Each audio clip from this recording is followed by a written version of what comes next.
أصحاب إمام أصحاب إمام أصحاب إمام.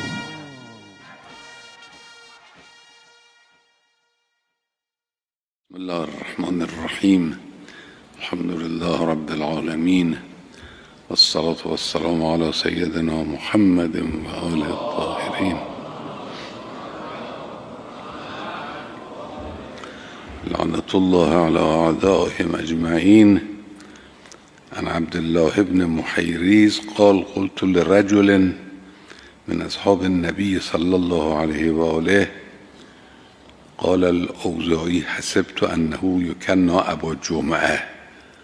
این اوزاعی میگه این شخصی که از اون نقل میکنه گمان میکنم کنیش ابا جمعه بود. به هر حال حدثنا حدیثا سمعته من رسول الله صلی الله علیه و آله. این حالا فرصت پیدا کرده دستش به یکی از اصحاب پیغمبر رسیده، میخواد استفاده کنه، میگه یه حدیثی که از پیغمبر شنیدی رو برای ما نقل کن.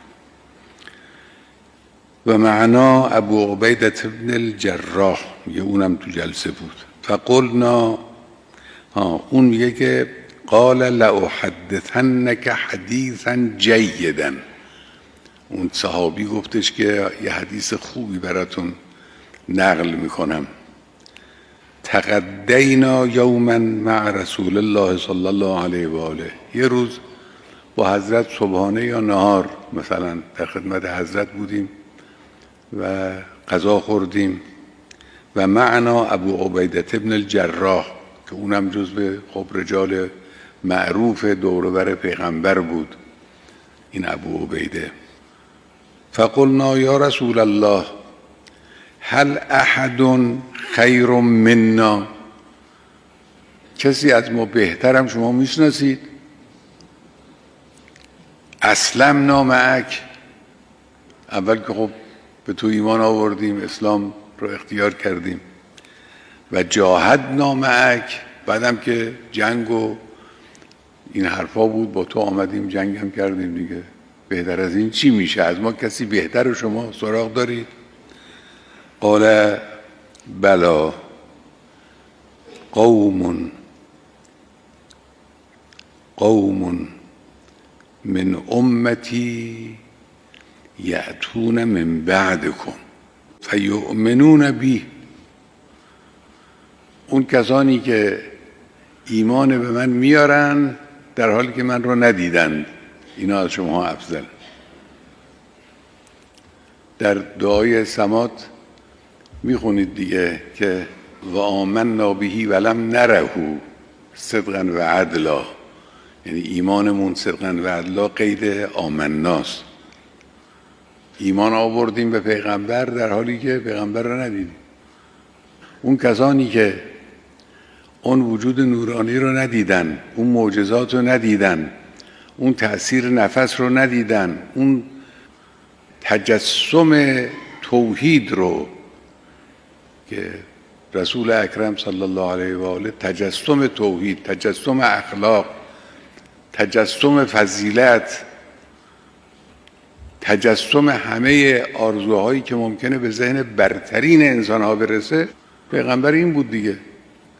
اون کسانی که او رو ندیدن در این حال به او ایمان آوردن و وظایف شرعیشون رو انجام دادن و اونا هم جهاد در راه خدا کردن، اینا معلومه که از شما افضلن.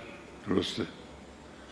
مقتضای عقل و قاعده هم همینه.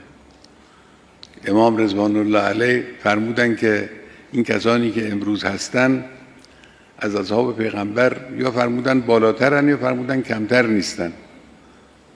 واقعش همینه دیگه. اون جوان مؤمن مخلصی که از همه لذات زندگی، از همه آرزوهای جوانی، از همه شهوات، خواسته ها، از زندگی راحت، از پدر و مادر، از همسر، از فرزند چشم میپوشه میره در راه خدا جهاد، حالا یا در جبهه های دفاع مقدس مثل اون دوران ها، یا در جبهه دفاع از حرم مثل زمان ما، یا دفاع از امنیت، فرق نمیکنه. اینها بالاترن از اون. قدر این حالت رو باید دانست و قدردانیش هم به این است که واقعا عمل کنیم، حقیقتا اون جوری که از ما توقع هست. به خصوص ما امامه‌ای ها که خب مرجع دین مردم محسوب میشیم، از ما دینشون رو میخوان سوال کنن، ما تقید به دین داشته باشیم، تقوا و پرهیزگاری و ورع از محارم و بی‌رغبتی به جلوه های مادی دنیا و زیبایی های دنیا و اینا. از این جهت اگر ما تقید به خودمون تحمیل کنیم و وادار کنیم خودمون رو به این معنا، مسلماً بهتر از اون هستیم. صفحه 391.